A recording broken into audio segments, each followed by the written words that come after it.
Well, thank you for being here, and then more importantly too, thank you for the crowd that was here tonight. It was great to see, and appreciate everybody that works hard to get those crowds there. And the energy was awesome, and it makes it a lot of fun for our guys. So appreciate that crowd and you being here tonight.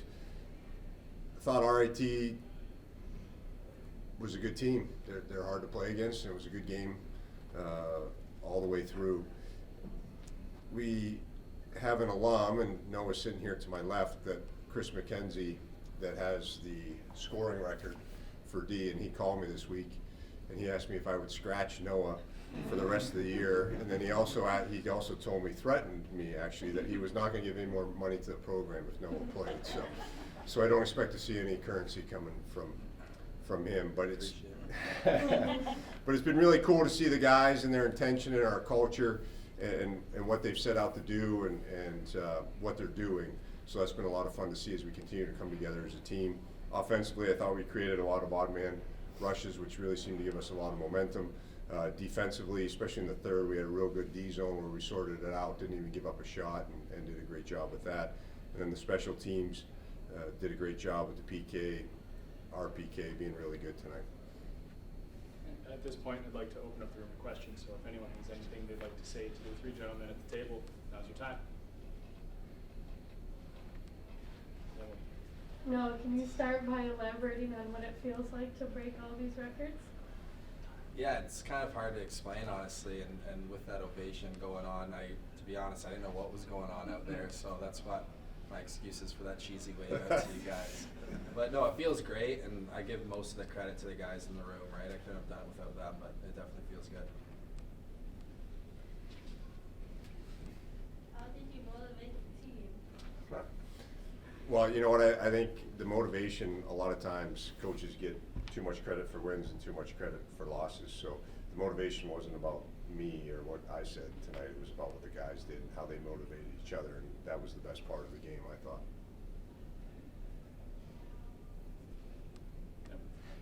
I noticed that Chris was wearing an A tonight. What is that? Like, what is going through your head when he wears that? Well, that was a secret. You weren't supposed to tell anybody, but it was pretty obvious, right? So Chris has grown tremendously as a person in the program. He's a real good student, and as a player, he continues to get better. And so Chris has a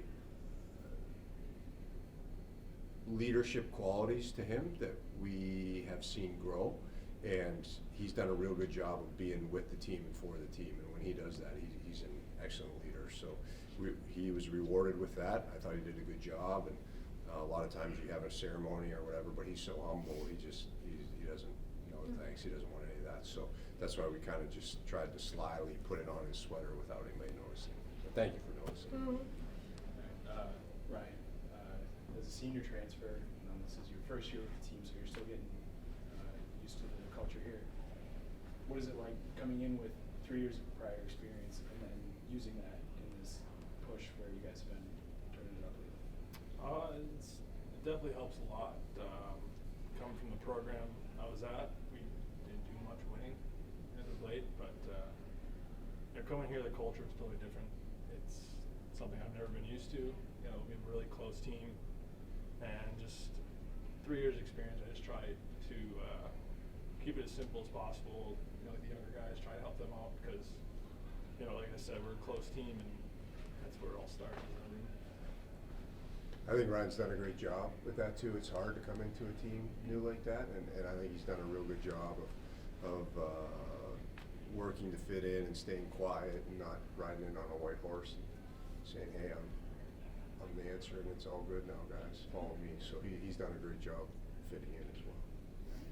Coach, do you have any last thoughts? Yeah, and I just love the crowd. Appreciate you all being here. I thought it made a real difference. I know the guys love it, enjoy it. So I just want to make sure we get people keep coming because it's fun to watch.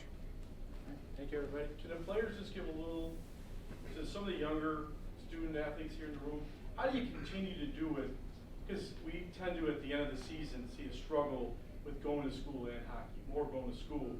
So how do you just push through all that? Because you guys are at an advanced stage with really tough stuff, right?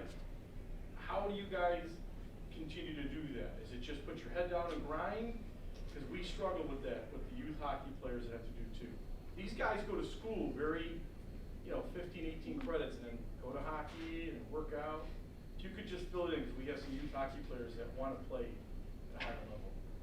Yeah, I think it comes down to the love of the game, you know what I mean? And this is why we chose this route. We knew what we were getting ourselves into. Definitely helps with, the group of guys we have. We help each other out, hold each other accountable. Coach does a good job as well. But I mean, it's what we love to do, so it doesn't seem like a job, it just seems easy. So if you love hockey, you got to do the other stuff, is what they're saying. You can't just do the hockey. We affirm that, right? Yeah, Yes. it's Most of the also time. some intimidation too. I know if I don't keep up in school, living so close to home, I know my parents are gonna come. Sometimes doesn't work though. Not with the younger crew.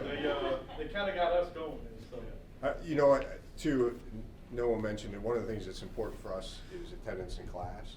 And so if you go to class and then participate in class, the teacher usually takes an interest in you too.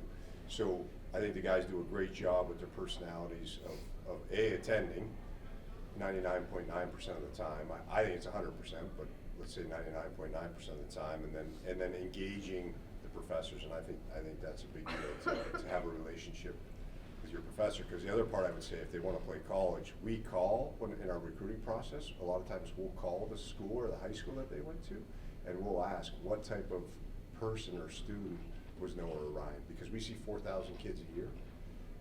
And so if that teacher says, man, he didn't work hard, or we talk about and butt players, right? He's a good player or a good person, but he's always late to class.